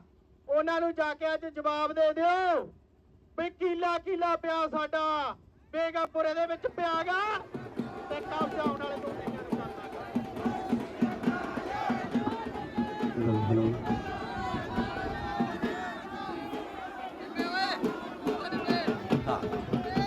ਅਸੀਂ ਸੁਖਬੀਰ ਬਾਦਲ ਨੂੰ ਇੱਕ ਟੀਵੀ ਚੈਨਲ ਦੇ ਉੱਤੇ ਇੰਟਰਵਿਊ ਦਿੰਦੇ ਨੂੰ ਦੇਖਦੇ ਆ। ਉਹ ਆਪਦੇ ਮੂੰਹੋਂ ਮੰਨ ਰਹੇ ਨੇ ਕਿ ਸਾਡੇ ਕੋਲ 2400 ਏਕੜ ਜ਼ਮੀਨ ਆ ਜਿਹਦੇ ਤੇ ਅਸੀਂ ਖੇਤੀ ਕਰਦੇ ਆ। ਮਤਲਬ ਜਿਨ੍ਹਾਂ ਨੇ ਕਾਨੂੰਨ ਨੂੰ ਇੰਪਲੀਮੈਂਟ ਕਰਨਾ, ਜਦੋਂ ਉਹੀ ਉਹਨਾਂ ਢੇਰੀਆਂ ਦੇ ਉੱਤੇ ਕਾਬਜ ਨੇ, ਤਾਂ ਉਹ ਜ਼ਮੀਨ ਦਾ ਜਿਹੜਾ ਇਹ ਕਾਨੂੰਨ ਆ ਹੱਦਬੰਦੀ ਦਾ, ਉਹਨੂੰ ਕਿਵੇਂ ਲਾਗੂ ਕਰ ਸਕਦੇ ਨੇ। ਇਸ ਕਰਕੇ ਉਹਨਾਂ ਤੋਂ ਕੋਈ ਉਮੀਦ ਨਹੀਂ ਸੀ ਕੀਤੀ ਜਾ ਸਕਦੀ। ਇਸੇ ਕਰਕੇ ਜ਼ਮੀਨ ਪ੍ਰਾਪਤੀ ਸੰਘਰਸ਼ ਕਮੇਟੀ ਵੱਲੋਂ ਇਹ ਸੰਘਰਸ਼ ਵਿੱਢਿਆ ਗਿਆ ਔਰ ਇਸ B-1 ਪਿੰਡ ਦੀ ਬੇਚਰਾਗ ਪਿੰਡ 'ਚ ਚਿਰਾਗ ਲਾ ਕੇ ਇਹਦੀ ਸ਼ੁਰੂਆਤ ਕੀਤੀ ਗਈ। ਇਹ ਅਸੀਂ ਆਪਦੇ ਤੌਰ ਤੇ ਆਰਗੇਨਾਈਜੇਸ਼ਨ ਵੱਲੋਂ ਇੱਕ ਸਰਵੇ ਕੀਤਾ, ਜਿਹੜਾ ਮਲੇਰਕੋਟਲੇ ਤੋਂ ਪਟਿਆਲਾ, ਸੰਗਰੂਰ ਦੇ ਲਗਭਗ ਸਾਰੇ ਪਿੰਡਾਂ ਦੇ ਵਿੱਚ ਗਏ। ਜੇ ਸੰਗਰੂਰ ਦੇ ਨੇੜੇ ਦੇ ਪਿੰਡਾਂ ਦੀ ਅਸੀਂ ਗੱਲ ਕਰੀਏ, ਇੱਥੇ ਬਲਵਾੜ ਪਿੰਡ ਆ, ਉੱਥੋਂ ਦੇ ਸਰਦਾਰ ਅੱਜ ਵੀ ਮੌਜੂਦ ਨੇ ਜਿਨ੍ਹਾਂ ਕੋਲੇ 2-250 ਏਕੜ ਜ਼ਮੀਨ ਆ। ਉਹਦੇ ਨਾਲ ਹੀ ਨਾਈ ਵਾਲਾ ਪਿੰਡ ਆ, ਘਾਵਦਾਂ ਦੇ ਸਰਦਾਰ ਨੇ, ਸਕਰੌਦੀ ਪਿੰਡ ਦੇ ਸਰਦਾਰ ਨੇ, ਗੁਰਥਰੀ ਦੇ ਨੇ, ਈਵਨ ਕਿ ਇਹਦੇ ਨਾਲ ਹੀ ਜਸਟਿਸ ਸਾਰੋਂ ਜਿਹੜੇ ਰੈਵਨਿਊ ਡਿਪਾਰਟਮੈਂਟ ਦੇ ਚੇਅਰਮੈਨ ਸੀ, ਉਹਨਾਂ ਕੋਲ ਪਿੰਡ ਦੇ ਵਿੱਚ ਲੋਕਾਂ ਦੇ ਦੱਸਣ ਮੁਤਾਬਕ 1700 ਬਿੱਗੇ ਤੋਂ ਵੱਧ ਜ਼ਮੀਨ ਹੈ। ਤਾਂ ਇਹਦੀ ਨਿਸ਼ਾਨਦੇਹੀ ਜਿਹੜੀ ਅਸੀਂ ਗਰਾਊਂਡ ਤੇ ਜਾ ਕੇ ਦੇਖੀ, ਜਦ ਕਿ ਕਾਗਜ਼ਾਂ ਦੇ ਵਿੱਚ ਇਹਦਾ ਕੋਈ ਪ੍ਰੋਪਰ ਰਿਕਾਰਡ ਨਹੀਂ ਮਿਲਦਾ, ਪਰ ਜਦੋਂ ਜ਼ਮੀਨ 'ਚ ਜਾਂਦੇ ਆ ਉਦੋਂ ਪਤਾ ਲੱਗਦਾ ਕਿ ਜਿੱਥੇ ਤੱਕ ਨਿਗਾਹ ਜਾਂਦੀ ਆ ਤੇ ਉਹਨਾਂ ਜ਼ਮੀਨਾਂ ਦੇ ਉੱਤੇ ਜਿਹੜਾ ਇਹਨਾਂ ਨੇ ਨੌਕਰ ਰੱਖ ਕੇ ਉਹ ਆਪਦਾ ਜਿਹੜਾ ਜ਼ਮੀਨ ਦੇ ਉੱਤੇ ਕਬਜ਼ਾ ਰੱਖਿਆ।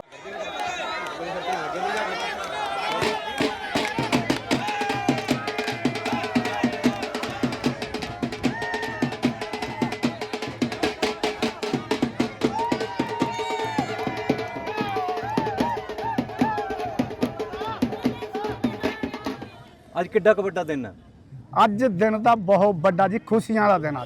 ਅੱਜ ਕਿਹੜਾ ਦਿਨ ਹੈਗਾ, ਇਸ ਦੁਨੀਆ ਇਹ ਪਤਾ ਨਹੀਂ ਕਦੋਂ ਦਿਨ ਆਵੇ ਮੁੜ ਕੇ। ਅਸੀਂ ਜਦੋਂ ਫੇਰ ਇਕੱਠੇ ਹੋਵਾਂਗੇ ਇੱਥੇ, ਫੇਰ ਉਹ ਦਿਨ ਆਊਗਾ ਸਾਡਾ। ਗੁਰਨਾਮ ਸਿੰਘ ਨਾਮ ਆ ਜੀ ਮੇਰਾ, ਪਿੰਡ ਝਨੇੜੀ ਹੈਗਾ, ਪਿੰਡ ਝਨੇੜੀ ਹੈਗਾ ਹੈ, ਜ਼ਿਲ੍ਹਾ ਸੰਗਰੂਰ, ਜ਼ਿਲ੍ਹਾ ਸੰਗਰੂਰ, ਤਹਿਸੀਲ ਵੀ ਭਵਾਨੀਗੜ੍ਹ। ਗੁਰਨਾਮ ਸਿੰਘ ਜੀ, ਤੁਸੀਂ ਜ਼ਮੀਨ ਪ੍ਰਾਪਤੀ ਸੰਘਰਸ਼ ਕਮੇਟੀ ਨਾਲ ਕਦੋਂ ਤੋਂ ਜੁੜੇ ਹੋ? ਸਾਨੂੰ ਕਈ ਸਾਲ ਹੋ ਗਏ ਜੀ, ਮੇਰਾ ਖਿਆਲ 10-12 ਸਾਲ ਹੋ ਗਏ ਹੋਣਗੇ ਸਾਨੂੰ ਤੇ ਜੁੜੇ। ਜਦੋਂ ਵੀ ਕਮੇਟੀ ਬਣੀ ਸੀ ਉਦੋਂ ਦੀ ਅਸੀਂ ਨਾਲ ਜੁੜੇ ਹੋਏ ਹਾਂ, ਉਦੋਂ ਹੀ ਅਸੀਂ ਜ਼ਮੀਨ ਤੇ ਕਬਜ਼ਾ ਕਰਿਆ ਤੇ ਗਾ। ਤੁਸੀਂ ਪਿੰਡ ਵੀ- ਝਨੇੜੀ ਦੇ ਵਿੱਚ। ਤੁਸੀਂ ਵੀ ਮਜ਼ਦੂਰਾਂ ਦੇ ਪਰਿਵਾਰ ਚੋਂ ਹੋ ਜੀ? ਹਾਂ, ਮਜ਼ਦੂਰਾਂ ਦੇ ਪਰਿਵਾਰ ਚੋਂ। ਅੱਛਾ, ਤੁਹਾਨੂੰ ਉਮੀਦ ਹੈ ਜਿਹੜੇ ਜ਼ਮੀਨ ਪ੍ਰਾਪਤੀ ਸੰਘਰਸ਼ ਕਮੇਟੀ ਵਾਲੇ ਇਹਨੂੰ ਪੂਰੇ ਪੰਜਾਬ ਪੱਧਰ ਤੇ ਇਹ ਜਿਹੜੀ ਮੁਹਿੰਮ ਹੈ ਇਹ ਤੋਰ ਲੈਣਗੇ? ਇਹ ਅਸੀਂ ਜਦੋਂ ਪਹਿਲਾਂ ਤੋਂ ਕਰੀ ਬੈਠੇ ਹਾਂ ਜੀ, ਪੰਚਾਇਤੀ ਜ਼ਮੀਨਾਂ ਤੇ ਕਬਜ਼ੇ ਕਰੀ ਬੈਠਾਂਗੇ ਅਸੀਂ, ਇਹ ਤਾਂ ਸਾਨੂੰ ਬਹੁਤ ਸਕਾਲਾ ਹੋ ਜਾਊਗਾ ਤੂੰ ਜੀ। ਤਾਂ ਕੱਲੀ ਸਰਕਾਰ ਨੂੰ ਨਹੀਂ, ਵੱਡੇ ਧਨਾੜਾਂ ਨੂੰ, ਜ਼ਮੀਂਦਾਰਾਂ ਨੂੰ ਹਾਂ, ਸਿੱਧਾ ਉਹਨਾਂ ਨੂੰ ਚੈਲੰਜ ਪਾਇਆ- ਕਰਤਾ ਜੀ। ਚੈਲੰਜ ਪੂਰਾ ਜੀ। ਇਹਦਾ ਸਾਡਾ ਮਤਾ ਪਾਇਆ ਹੋਇਆ, ਅੱਜ ਤੋਂ ਕਈ ਮਹੀਨੇ ਪਹਿਲਾਂ ਦਾ ਮਤਾ ਪਾਇਆ ਹੋਇਆ ਭੰਨੀਗੜ੍ਹ ਸਾਡਾ। ਪਰ ਜਿਵੇਂ ਉਹਦੇ ਨਾਲ- ਸਰਕਾਰ ਤਾਂ ਧਨਾੜਾਂ ਨਾਲ ਖੜੀ ਹੈ ਤੇ ਫਿਰ ਕਿਵੇਂ? ਸਰਕਾਰ ਦਾ ਟੱਕਰ ਲਵਾਂਗੇ ਸਰਕਾਰ ਨਾਲ।